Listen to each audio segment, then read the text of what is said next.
우리 몸에서 암은 간이나 위, 유방과 같은 장기뿐만 아니라 혈액에도 생길 수 있는데 이를 혈액암이라고 한다. 혈액암은 혈액세포나 혈액을 만드는 조혈기관, 그리고 면역체계를 구성하는 림프계 등에 발생할 수 있다. 백혈병이나 악성 림프종이 대표적인 혈액암으로 전체 암 질환에서 차지하는 비율은 5%를 밑돌지만 2000년 이후 유병률이 증가하는 추세다. 뼈 안에 골수라는 조직이 있는데 그 골수라는 조직 안에 조혈모 세포들이 있습니다. 조혈모 세포는 백혈구, 적혈구, 혈소판 이런 혈액 세포들을 만들어내게 되는데 이런 조혈모 세포에서 생긴 암을 혈액암이라고 합니다. 오랜 세월 불치병의 대명사로 알려져 온 혈액암. 하지만 치료법이 발달하면서 혈액암 또한 생존율이 크게 늘고 있다. 특히 만성 골수성 백혈병의 경우 항암제가 개발되고 조혈모세포 치료가 늘면서 생존율은 90%에 육박할 정도로 높아졌는데 오늘 TV 주치에서는 정복 가능한 암, 혈액암에 대해 자세히 알아본다. 혈액암은 간암, 폐암과 같이 장기에 종양이 생기는 고형암과는 달리 암세포가 혈액을 타고 우리 몸 구석구석을 돌아다니게 된다. 간혹 증상 없이 우연한 검사로 발견되기도 하며 혈액암의 종류에 따라 나타나는 증상도 다양한데 면역 기능이 떨어지면서 생기는 발열, 피로 등의 증상이 있을 수 있고 혈액 응고 기전 이상에 의한 출혈이나 혈전 등의 증상도 생길 수 있다. 어디가 불편해서 오셨나요? 일단 목에 뭐가 만져져서 집 앞에 병원을 갔더니 큰 병원을 가보라고 해서 방문했습니다. 만지면 이렇게 통증이 좀 있거나 아니면 좀 밤에 이렇게 좀 열감 같은 게 좀 있으셨나요? 누르면 아프지는 않는데 네. 평소에 좀 열감이 있었고 잘 때 좀 식은땀이 나는 것 같았어요. 잘 때 좀 식은땀이 나셨고요. 네. 그 만져지는 결절이 목 부위 말고 겨드랑이나 이런 사타구니 그런 데도 좀 만져지는 결절이 있나요? 겨드랑이 쪽은 잘 모르겠고 사타구니 쪽에는 뭐가 조금 만져지는 것 같기도 해요. 혈액암 중에서도 백혈병과 함께 가장 많이 발병하는 암으로 악성 림프종을 들 수 있다. 악성 림프종은 면역체계인 림프계에 암이 생기는 것으로 목이나 겨드랑이, 사타구니에서 볼록하게 혹이 만져진다.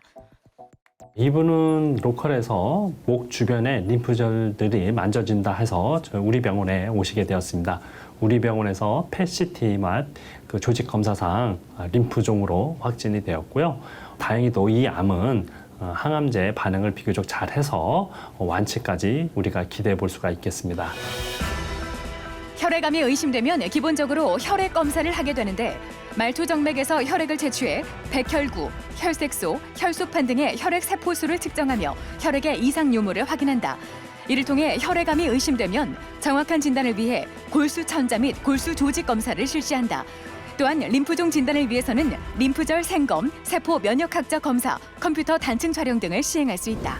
항암제 맞고 울렁거리거나 불편한 증세는 없으셨어요? 울렁거리는 거는 그렇게 없는데 네. 좀 많이 가렵더라고요. 이번에 항암 맞을 때. 많이 좀 가려우셨어요. 네. 항암제가 들어간 후에 이제 백혈구가 조금씩 내려가고 있거든요. 그래서 몸에 좀 열감이 있거나 아니면은 몸이 좀 으실으시는 몸살 기운 같은 게 좀 있으셨나요? 아니요, 지금은 없는 것 같은데 추워지니까 손끝하고 발가락 끝이 좀 많이 저리더라고요. 몸에 빨갛게 반점이 돋았든지 이렇게 멍이 든 그런 부위들이 있나요? 혈액 검사한다고 주사바늘 자국이 네. 멍드는 부분이 조금은 있고요. 네. 그 멍이 좀 잘 안 빠지더라고요. 네. 다발 골수종은 혈액 내 백혈구의 일종인 형질 세포에 생기는 혈액암이다. 주로 60세 이상의 고령층에서 발생하며 주요 증상으로는 빈혈이나 허리 통증을 들 수 있는데 통증을 완화하는 치료만 하다가 진단이 늦어지는 경우가 많이 있다. 이 환자분은 허리 통증으로 병원을 내원을 하였습니다. 저희들이 검사 결과 뼈에 다발성으로 이렇게 골 파괴 병변들이 관찰이 되었고요. 저희 진단 결과는 다발성 골수종, 백혈병의 일종인 다발성 골수종으로 진단이 되었습니다. 환자는 골수 이식을 준비하고 있고 지금 전처치 과정으로 골수 이식 전 전처치 항암 치료 과정이 있습니다. 대부분의 치료가 마찬가지지만 항암제마 그다음에 골수 이식을 잘 받게 되면 완치까지 기대를 해볼 수가 있습니다. 혈액암은 다른 암처럼 수술로 암 병변을 떼어낼 수가 없다. 말 그대로 혈액과 세포 등에 암이 생긴 상태이기 때문에 대부분 항암 치료로 이루어지며 항암 치료 효과가 높지 않을 때는 조혈모 세포 이식을 시행한다. 조혈모 세포 이식은 병든 조혈모 세포를 제거한 뒤 건강한 조혈모 세포를 이식하는 치료법으로 전체 환자의 50에서 70%가량이 완치율을 보인다. 대부분의 암에서 마찬가지지만 혈액암에서도 조기 진단 및 치료가 매우 중요합니다.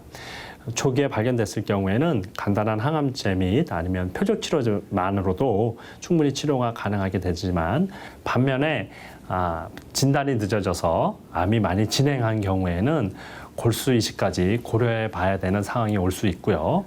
골수 이식 자체가 사망률이 높은 그런 위험한 치료이기 때문에 조기에 진단 및 치료가 매우 중요하게 되겠습니다. 혈액암이라고 하면 막연한 두려움을 갖게 되지만 최근에는 표적 치료제의 개발이 이어져 완치의 가능성은 더욱 높아지고 있으며 완치가 되지 않는 경우에도 전통적으로 사용해왔던 항암제보다 부작용이 크지 않아 장기간 생존하는 경우가 많다. 따라서 혈액암은 조기에 진단받고 환자의 상태에 가장 적합한 치료 방법을 찾아 적극적으로 치료받는 것이 중요하다.